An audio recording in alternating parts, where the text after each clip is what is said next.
الحمد لله رب العالمين والصلاة والسلام على رسوله النبي الكريم أما بعد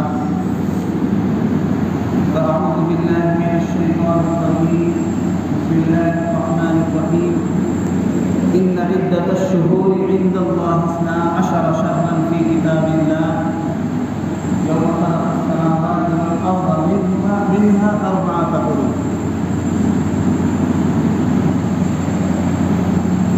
قابل احترام بزرگوں،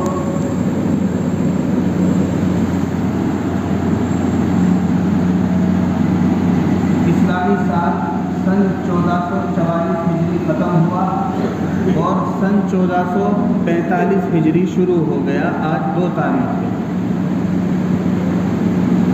اور اسلامی سال کا پہلا مہینہ محرم ہے جس کی آج 2 تاریخ ہے۔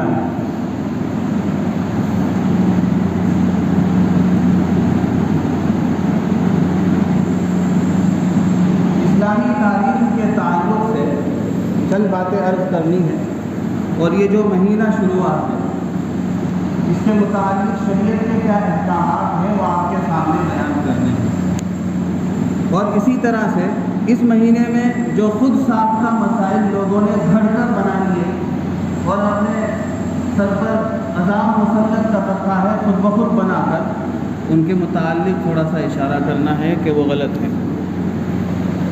بہرحال نبی کریم صلی اللہ علیہ وسلم کے دنیا میں آنے سے پہلے بہت سے سن تھے دنیا میں۔ سن عیسوی بھی بہت پہلا ہے، رومیوں کے سن تھے، فارسیوں کا الگ سال تھے، یہاں ہندوستان میں الگ سال تھے۔ لیکن آپ غور کریں کہ صحابہ نے اپنے کام کاج، اپنے دفتروں کے کام ان تاریخوں کے ذریعے سے کرنا پسند نہیں کیا، بلکہ سب نے آپس میں مشورہ کیا، اس لیے کہ جو تاریخیں ان لوگوں نے متعین کر رکھی تھی وہ کسی بادشاہ کے انتقال کی وجہ سے تھی، یا کوئی بادشاہ کوئی ملک جیت گیا تو وہاں سے تاریخ کو متعین کرتے تھے۔ تو جتنی بھی دنیا میں تاریخ رائج ہے وہ کسی حادثے سے یا کسی واقعے سے ان کا جوڑ ملتا ہے۔ تو مذہب اسلام جو مکمل زندگی کا طریقہ ہے، ہر ادا ایک چیز زندگی گزارنے کی سکھاتا ہے، تو یہ کیسے ہو سکتا ہے کہ ایسے ہی دوسری قوموں کی تاریخ لے لی جائے؟ تو صحابہ نے غور و فکر کیا، آپس میں مشورہ کیا اور تاریخ متعین کی۔ اس لیے کہ قرآن کریم میں اللہ تبارک و تعالیٰ نے پہلے فرما دیا کہ بے شک اللہ تبارک و تعالیٰ کے نزدیک مہینوں کی تعداد ان عدت الشہور عند اللہ 12 شہرا 12 ہے۔ اللہ تبارک و تعالیٰ کے نزدیک مہینے 12 ہیں، شروع سے ہی یوم خلق السماوات والارض، جس دن سے زمین و آسمان اللہ تبارک و تعالیٰ نے پیدا کیے اس دن سے ہی، اور ان میں سے 4 بڑی حرمت والے مہینے ہیں۔ ان 12 میں سے 4 بڑی حرمت والے مہینے ہیں۔ حرمت والے یعنی فضیلت والے، تقدس والے۔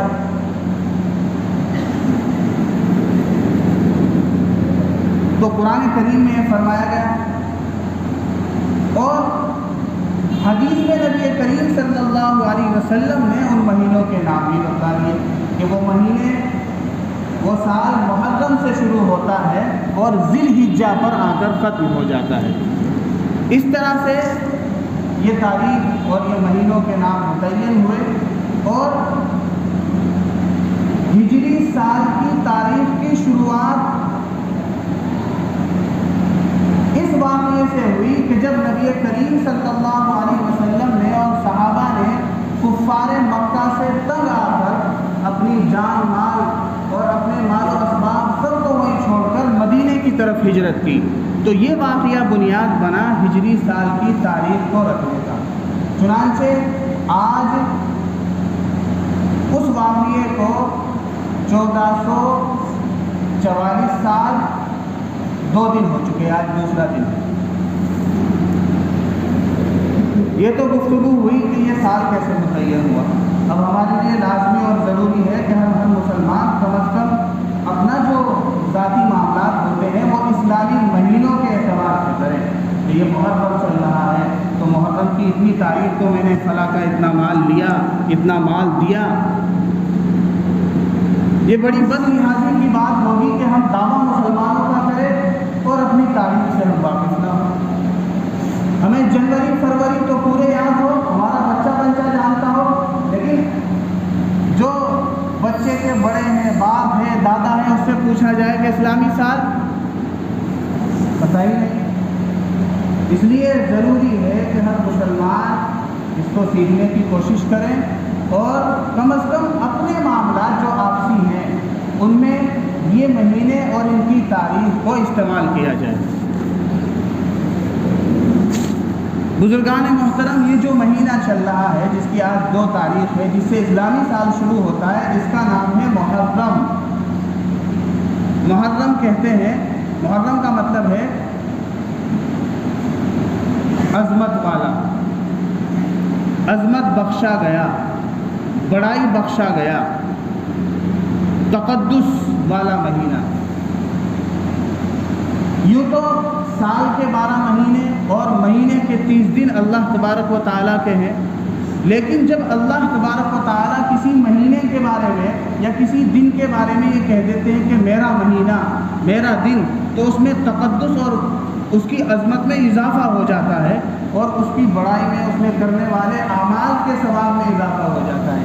جیسے کعبۃ اللہ ہے، اگر آپ دیکھیں تو وہ ایک کمرہ ہے اور کمرہ بھی ایسا ہے کہ ظاہراً اس میں دیکھنے میں کوئی خوشنمائی نہیں ہے، یہاں تک کہ اس کے اوپر پلاسٹر بھی نہیں ہے، عام عمارتوں کے مقابلے میں اس میں کوئی خوبصورتی نہیں ہے، لیکن اللہ نے کہہ دیا کہ میرا گھر، تو اب اس میں وہ خوبصورتی پیدا ہو گئی کہ دنیا کے مسلمان کروڑ کی تعداد میں اس طرف کھینچے چلے جاتے ہیں. تو پتہ یہ چلا کہ جب اللہ تبارک و تعالیٰ کہہ دیتے کہ میرا ہے تو پھر اس میں تقدس پیدا ہو جاتا ہے.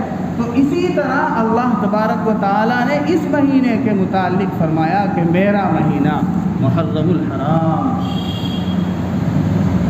چنانچہ اس مہینے کی احادیث میں بڑی فضیلت آئی ہے.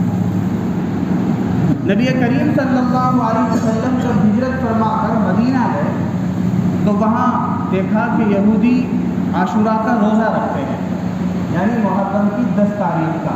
عاشورہ کہتے ہیں 10ویں تاریخ. تو حضور نے معلوم کیا کہ آپ 10 تاریخ کا روزہ کیوں رکھتے ہیں؟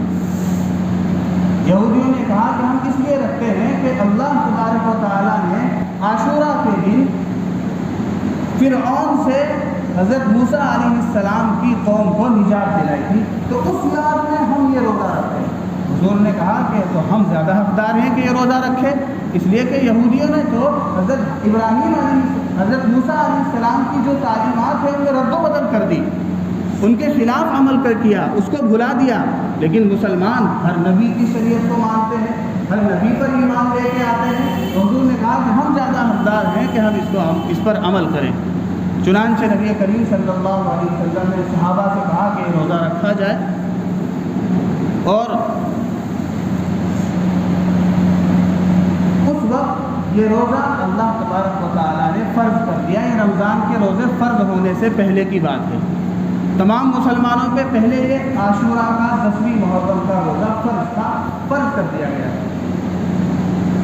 چنانچہ یہ واقعہ ایسے پیش آیا تھا کہ فرعون سے بچتے ہوئے حضرت موسیٰ علیہ السلام اپنی قوم کو لے کر باہر نکلے اور فرعون کا لشکر حضرت موسیٰ علیہ السلام کے پیچھے تھا اور حضرت موسیٰ علیہ السلام اور ان کی قوم کو قتل کرنا چاہتا تھا.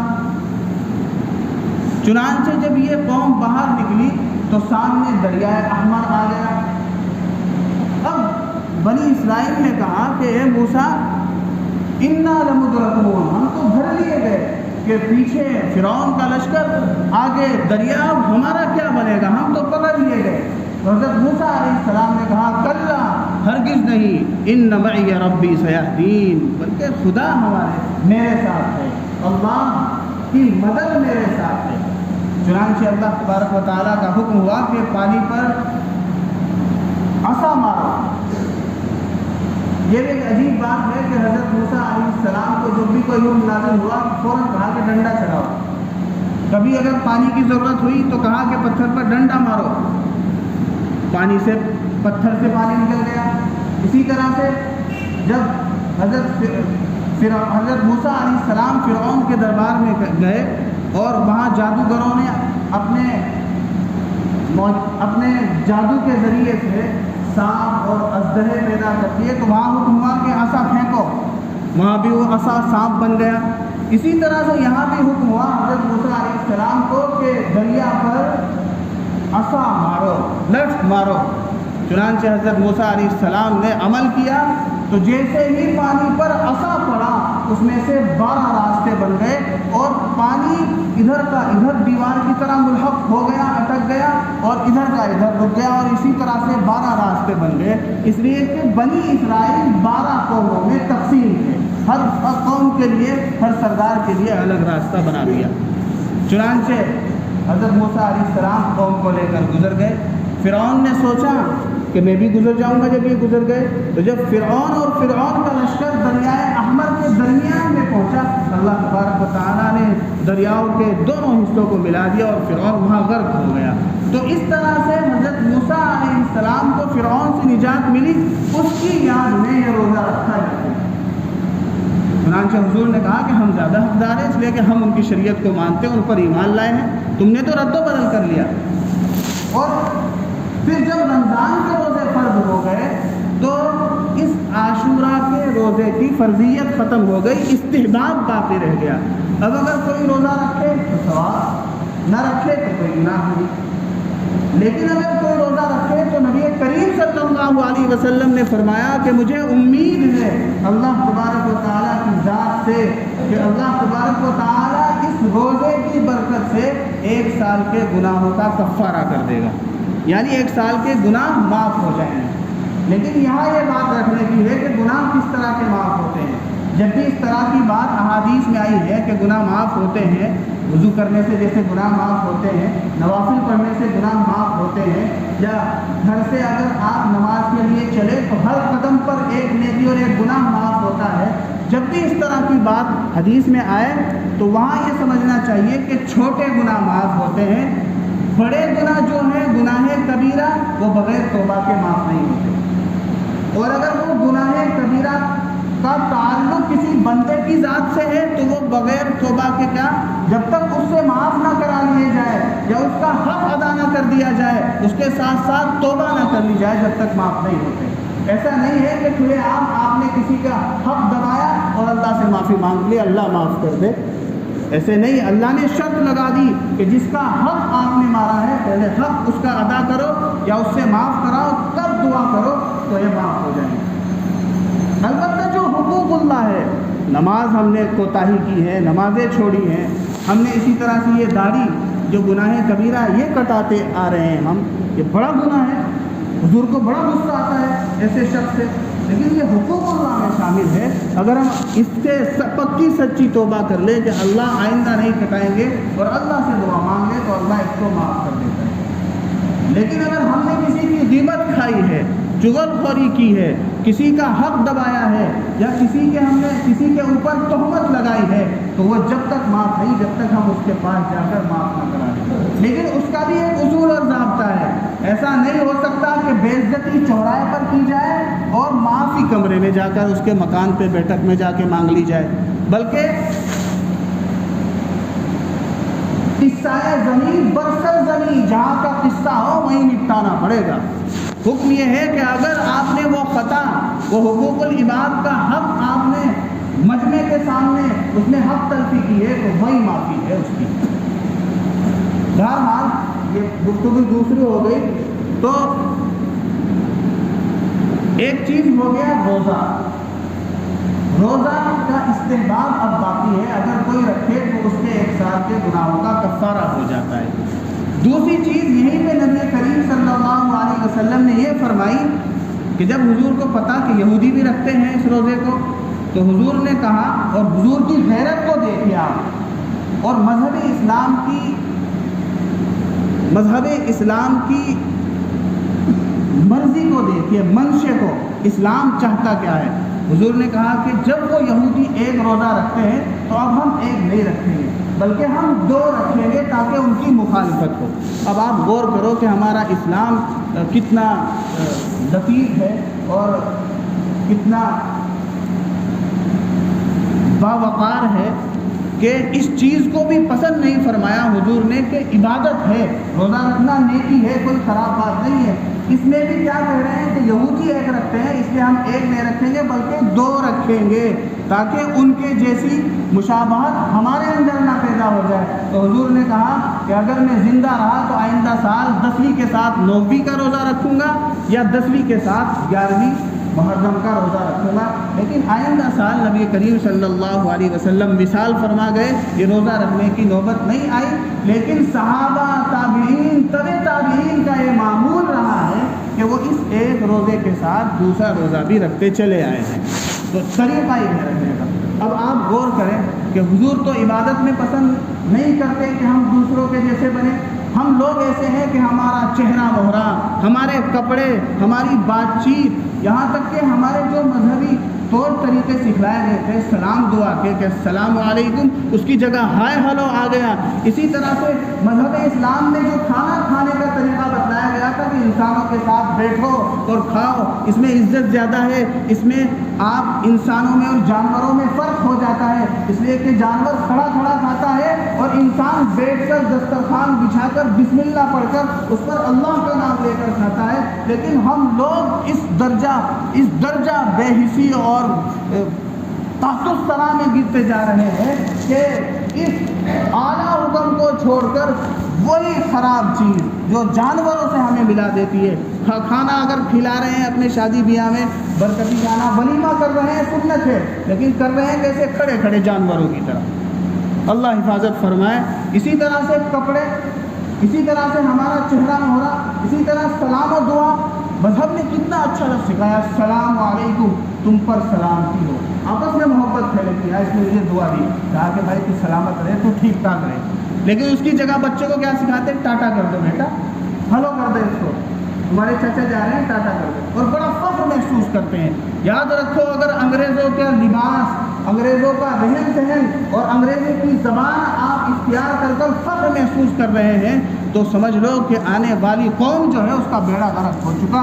وہ قوم جو آئندہ آنے والی ہے اس کے مرتد ہونے میں کوئی شک نہیں ہے، ان کا ایمان خطرے میں ہے۔ اس لیے ہمیں ابھی سے کوشش کرنی ہے کہ ہم جس طرح سے نماز اللہ کے حکم سے پڑھتے ہیں، روزہ اللہ کے حکم سے رکھتے ہیں، ہم اپنے آپ کو مسلمان کہتے ہیں اس لیے کہ ہم ایمان لائے اللہ پر، اس کے رسول پر، اسی طرح سے ہم کپڑے کو پہنیں گے جو اللہ نے کہا ہے، زبان سے وہ نکالیں گے سلام دعا جو اللہ نے کہی ہے، کھانا اس طریقے سے کھائیں گے جس طرح اللہ چاہتے ہیں، اپنی مرضی کا دخول بالکل نہیں کریں گے انشاءاللہ۔ کہیے انشاءاللہ زور سے، تاکہ اللہ تبارک و تعالی ہمارے دلوں میں اس کی قدر ہمارے دلوں میں پیوستہ کر دے، بٹھا دے۔ بہرحال ایک چیز تو ہو گئی روزہ۔ دوسری چیز 10ویں محرم کے تعلق سے یہ ہے کہ ایک حدیث میں یہ ملتا ہے کہ 10ویں محرم کو اپنے گھر والوں کے کھانے میں وسعت کی جائے، یعنی اگر جو عام دنوں میں ہم جو کھانا کھا رہے ہیں اس سے تھوڑا اچھا ان کا کھانا بنا دیا جائے۔ بس یہ 2 کام ہیں، اس کے علاوہ کوئی کھچڑا بنانا، اصالے ثواب کرنا، قبرستان میں بنانا، کوئی چیز حلوہ بانٹنا، حلوے پروٹے بانٹنا اور کنڈے بانٹنا، کسی چیز کا کوئی ثبوت حدیث سے نہیں ملتا۔ اگر کوئی ایسا کرتا ہے تو وہ بد اعتقاد ہے، اس کو سمجھا دینا چاہیے کہ بھائی اس مہینے میں کوئی کھچڑا وچڑا نہیں ہے۔ اسی طرح سے اگر کوئی اس مہینے میں شادی بیاہ کرنا مکروہ سمجھتا ہو یا نامناسب سمجھتا ہو، اس کو سمجھا دینا چاہیے کہ یہ شیعوں کا عقیدہ ہے، شیعہ اس مہینے کو منحوس سمجھتے ہیں کہ حضرت حسین علیہ السلام کی شہادت اس مہینے میں ہوئی، حالانکہ اسلام اور اللہ یہ کہتا ہے کہ شہید ہونا کوئی منحوسیت کی بات نہیں بلکہ بڑے فضل کی بات ہے، اللہ خوش ہوتا ہے، جو شہید ہوتا ہے وہ بڑا ہوتا ہے، منحوس نہیں ہوتا۔ تو اس مہینے سے، اس اعتبار سے اس مہینے کی فضیلت اور زیادہ ہو گئی، تو اس مہینے میں شادی بیاہ کرو تو اور زیادہ برکت ہوگی۔ اللہ تعالیٰ ہم سب کو کہنے سننے سے زیادہ عمل کی توفیق عطا فرمائے۔